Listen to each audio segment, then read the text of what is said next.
अस्सलाम अलैकुम। मियाँ बीवी के ताल्लुक से कुछ ऐसे मसाइल हैं जिनका जानना ज़रूरी है, मगर वो नहीं जानते क्योंकि दीनी किताब हम पढ़ते नहीं और आलम दीन उलमाए इल्म संत से पूछने में शर्म आती है। मसला याद रहे कि शादी से पहले मियाँ बीवी और औलाद के हुकूक के मसाइल सीखना फ़र्ज़ है। हज़रत सैयदना जुनैद बगदादी रहमतुल्लाह अलैहि फरमाते हैं कि इंसान को जिमा की ऐसे ही ज़रूरत है जैसे ग़िज़ा की, क्योंकि बीवी के तहारत का सबब है। मुस्लिम जल्द 1 सफ़ा 324।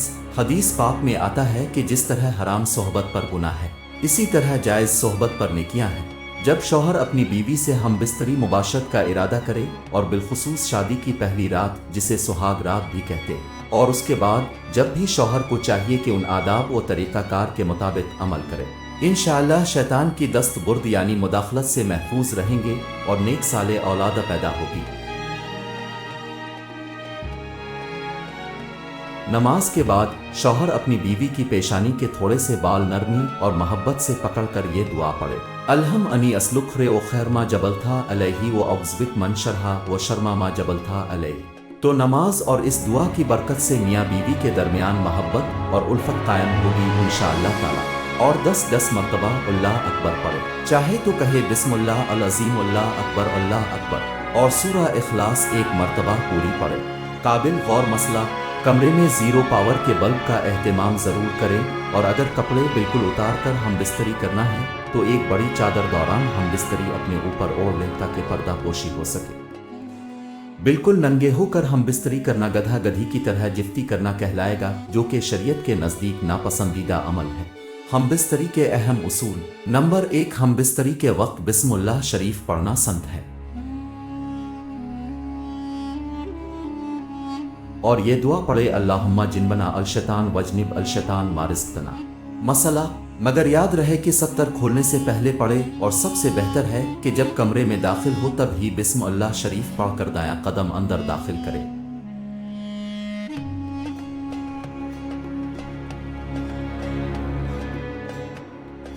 अगर हमेशा ऐसा करता रहेगा तो शैतान कमरे से बाहर ही ठहर जाएगा, वरना वो भी आपके साथ शरीक होगा।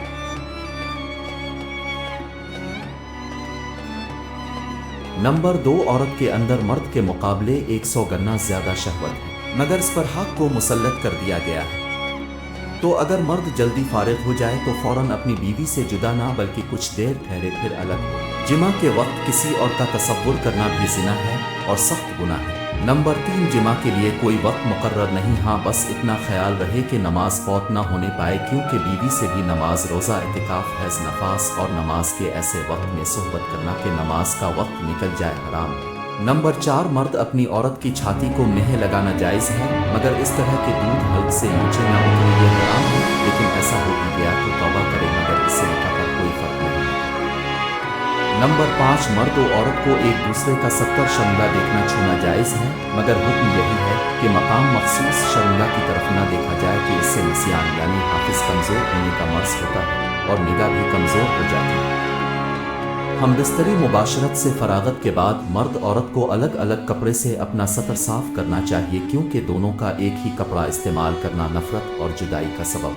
नंबर 6, हम बिस्तरी से एहतलाम अंजाल यानी मनी खारिज होने के बाद दूसरी मर्तबा सोहबत करना चाहता है, तब भी 70 शर्मगाहें लाजमी धो लें कुछ वक्फा देकर, और बेहतर यह है कि वजू कर लें, वरना होने वाले बच्चे को बीमारी का खतरा है। नंबर 7, जिमा के बाद लड़के की पैदाइश का इरादा है तो औरत को फौरन दाएं पहलू करवट लेटने का हुक्म दें कि अगर नुत्फा करार पा गया तो इंशाअल्लाह लड़का ही होगा, और अगर लड़की की पैदाइश का इरादा है तो औरत को बाएं पहलू करवट का कहीं और औरत करवट ले ले और कुछ देर लेटी रहे तो इंशाअल्लाह लड़की पैदा होगी। और अगर औलाद के हुसूल का इरादा नहीं, मुबाशरत में अंजाल के फौरन बाद औरत सीधी खड़ी हो जाए। नंबर 8, जिमा मुबाशरत हम बिस्तरी के कुछ देर बाद, मसलन कम अज़ कम आधा घंटा बाद गुस्ल कर लें, इसमें सेहत व तंदुरुस्ती भी है और हदीस पर अमल भी हो जाएगा। नंबर 9, जिमा के फौरन बाद पानी पीना सेहत के लिए मुफीद नहीं, लिहाजा कुछ वक्फा के बाद पानी पी सकते हैं। तबीब कहते हैं कि हफ्ते में 2 बार से ज्यादा सोहबत करना हलाकत का बाइस है।